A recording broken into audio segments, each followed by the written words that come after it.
Haunted बस। रात के करीब 11 बज रहे थे। सड़क पर इक्का दुक्का गाड़ियां चल रही थी। अपनी नाइट शिफ्ट खत्म करके शीला और निकिता बस स्टॉप पर खड़ी थी। आज तो हमें बहुत देर हो गई।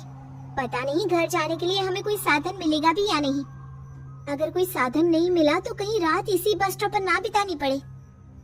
अपनी काली जुबान बंद कर, जब देखो तब उल्टी बातें ही करती है। अरे कुछ देर रुक जाना, कुछ ना कुछ मिल ही जाएगा। लेकिन काफी देर तक इंतजार करने के बाद भी उन्हें कोई बस नहीं मिलती। धीरे धीरे समय के साथ साथ सड़क पर चलने वाली गाड़ियों का दिखना भी बंद हो जाता है।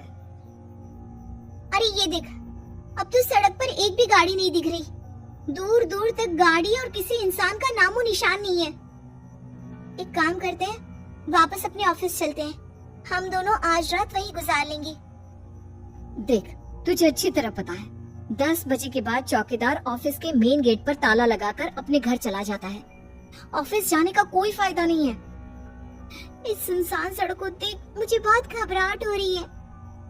एक काम करना, उसी चौकीदार के घर चलते हैं। वो भी तो परिवार वाला है।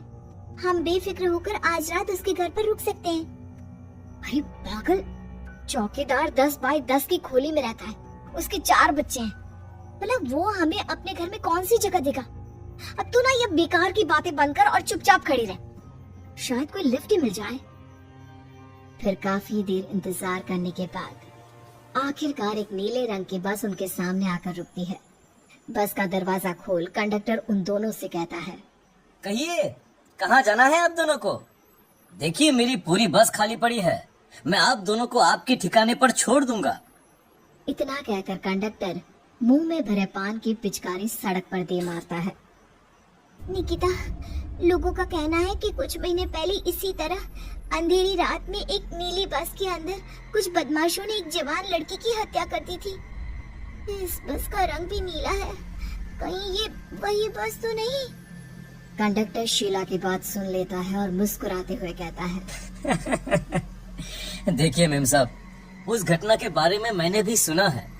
माना कि उस बस का रंग और मेरी बस का रंग एक है, लेकिन दुनिया में नीले रंग की एक ही बस तो नहीं है ना। ये तो सिर्फ एक इत्तेफाक है। देखिए हमारी बस में एक मेम साहब पहले से ही बैठी हैं। चाहे तो अब देख लीजिए। निकिता गर्दन उठाकर देखती है तो बस के पीछे वाले हिस्से में एक लड़की कंबल ओढ़े बैठी हुई थी। सही तो बोल रहे हैं भैया, बस पे पहले से एक लड़की बैठी है। चल अब हम भी बैठ जाते हैं, वैसे भी बहुत देर हो गई है। अरे ठहर जाना निकिता, मुझे डर लग रहा है। अरे तुझे इतना ही डर लग रहा है तो तू यहीं खड़ी रह, मैं तो चली। अरे तू मुझे छोड़कर कहाँ जा रही है? मैं भी चलती हूँ। दोनों बस में जाकर बैठ जाती हैं। देखते ही देखते ड्राइवर बस को तेज रफ्तार में चलाना शुरू कर देता है। तभी शीला की नजर पीछे वाली सीट पर अकेली बैठी लड़की पर पड़ती है। उस लड़की की लाल आंखें और उसका आधा जला हुआ चेहरा देखकर शीला घबरा जाती है। सुन निकिता, हमारे पीछे जो लड़की बैठी है ना, उसकी आंखें एकदम खून की तरह लाल और चेहरा किसी चुड़ैल की तरह डरावना दिख रहा है। अरे छोड़ ना, कौन कैसा दिखता है? मुझे इन सब बातों में कोई दिलचस्पी नहीं है। मैं थोड़ी देर झपकी लेना चाहती हूँ, इसलिए अब तू अपनी बड़बड़ बंद कर प्लीज। बेफिक्र निकिता अपनी आंखें बंद करके बैठ जाती है। दूसरी ओर बस जंगल के रास्ते में पहुंची है। चारों तरफ घना अंधेरा और साथ ही जंगल में मौजूद जंगली जानवरों की डरावनी आवाजें शीला को और भी ज्यादा डराए जा रही थी।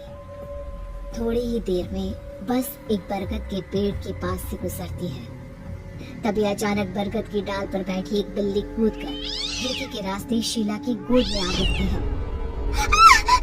मर गई रे, बचाओ मुझे, कोई बचाओ। शीला के चिल्लाने की वजह से निकिता की आंख खुल जाती है और वो भी घबराकर इधर उधर देखने लगती है। तभी पीछे वाली सीट पर बैठी लड़की उठकर शीला के पास आती है और बिना कुछ कहे उस बिल्ली को शीला की गोद से उठा उसे सहलाते हुए अपनी गोद में लेकर वापस अपनी सीट पर जाकर बैठ जाती है। अरे शीला, तू तो बहुत ही डरपोक है। जरा सी बात पर उछल पड़ती है। मैं कल से अकेले ही सफर करूंगी। अरे मैं क्या करूं?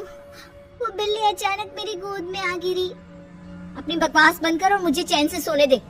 इस तरह शीला को डांटकर निकिता फिर सो जाती है, पर तभी अचानक एक झटके से ब्रेक लगाकर ड्राइवर बस को रोकता है। शीला खिड़की से बाहर झांक कर देखती है तो उसे सड़क के किनारे एक काला आदमी खड़ा दिखाई देता है। उसकी बड़ी बड़ी दाढ़ी और अजीब से कपड़े देखकर शीला को घबराहट होने लगी है। क्या हुआ ड्राइवर भैया, आपने बस क्यों रोक दी? अरे वो देखो वहाँ, वो सड़क के किनारे एक आदमी खड़ा है, उसी के लिए मैंने बस रुकवाई है। शीला निकिता को धक्का देकर नींद से जगाती है। अरे अब क्या हुआ? वो देख, सड़क किनारे कितना डरावना आदमी है। उसका अजीबोगरीब हुलिया देखकर लगता है जैसे कोई शैतान खड़ा हो। अब शीला की तरह निकिता भी उस आदमी को देखकर थोड़ा डरने लगती है। कंडक्टर, क्या तुम उस आदमी को बस में चढ़ाने वाले हो? उसे देखकर हमें डर लग रहा है, उसे बस में मत चढ़ाओ। अरे डरने की कोई बात नहीं है मेम साहब, ये आदमी जंगल के पीछे वाले गांव में रहता है। ये रोज इसी वक्त मेरी बस में बैठकर पड़ोस वाले गांव में जाता है। और वैसे भी ये बेचारा गूंगा है। अगर आप लोगों को डर लगता है तो मैं इसे ड्राइवर के बगल में बिठा देता हूँ। अच्छा ठीक है। फिर कंडक्टर का इशारा पाते ही वो आदमी बस में सवार हो जाता है। ड्राइवर दोबारा एक्सीलेटर पर जोर देकर बस को आगे बढ़ाता है। थोड़ी ही देर में बस एक घाटी पर चढ़ती है।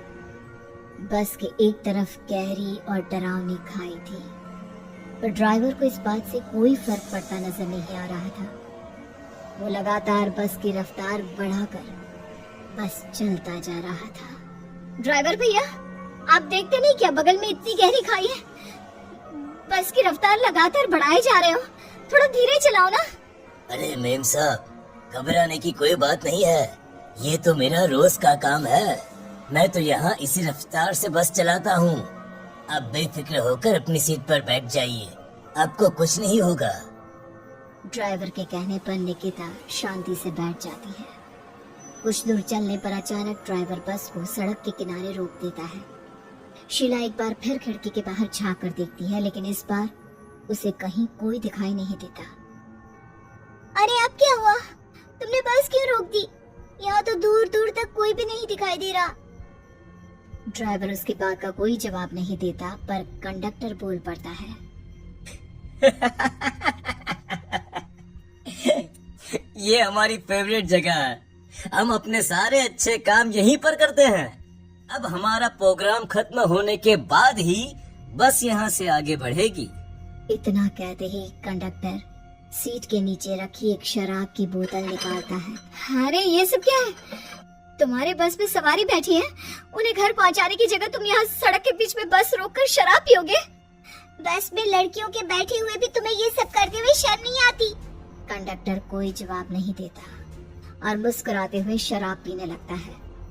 तभी ड्राइवर और दूसरा आदमी भी कंडक्टर के साथ मिलकर शराब पीने लगते हैं। निकिता, मुझे इन तीनों के इरादे कुछ ठीक नहीं लगते। हमने इस बस में बैठकर बहुत बड़ी भूल कर दी। तू घबरा मत, मैं हमेशा अपने पर्स में छोटा सा चाकू रखती हूँ। उसके रहते ये तीनों हमारा कुछ नहीं बिगाड़ पाएंगे।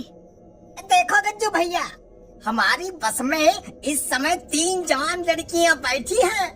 कहो सबसे पहले किसका शिकार किया जाए? मैं तो कहता हूँ कि सबसे पहले वो जो पीछे अकेले जो बैठी है ना, उसे पकड़ कर लाओ। उसके बाद इन दोनों का प्रोग्राम फिट करेंगे। ठीक है, जैसी तुम्हारी मर्जी।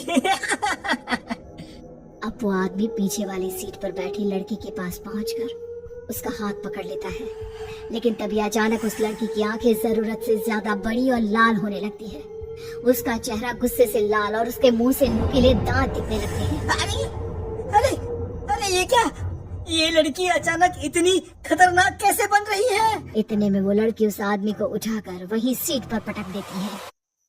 मुझे हाथ लगाएगा, तेरी इतनी हिम्मत! जोर से चीखते हुए वो लड़की उस आदमी पर हमला कर देती है और पल भर में ही उस आदमी का काम तमाम हो जाता है। ये देख ड्राइवर और कंडक्टर के होश उड़ जाते हैं। इतने में ड्राइवर अपनी जान बचाने के लिए तुरंत बस से बाहर कूद जाता है। पर तभी बस के पीछे की तरफ से तेजी से आ रहा एक ट्रक उसे कुचल कर चला जाता है। एक ही पल में अपने दोनों साथियों की मौत देख अब कंडक्टर के हाथ पैर कांपने लगते हैं।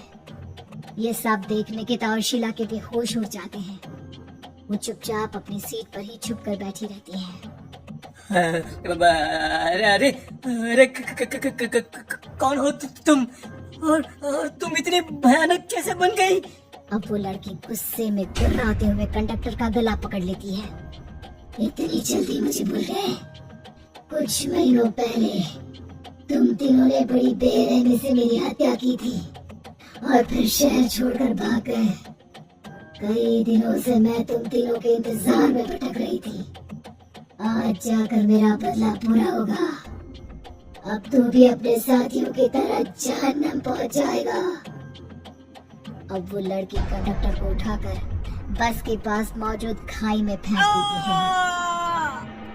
कंडक्टर एक बड़े पत्थर से जा टकराता है और उसकी भी मृत्यु हो जाती है। दूसरी तरफ ये सारा नजारा देख शीला और निकिता बेहोश हो जाती है। अगली सुबह जब उन दोनों को होश आता है तो वो अपने आप को एक सरकारी अस्पताल में पाती है।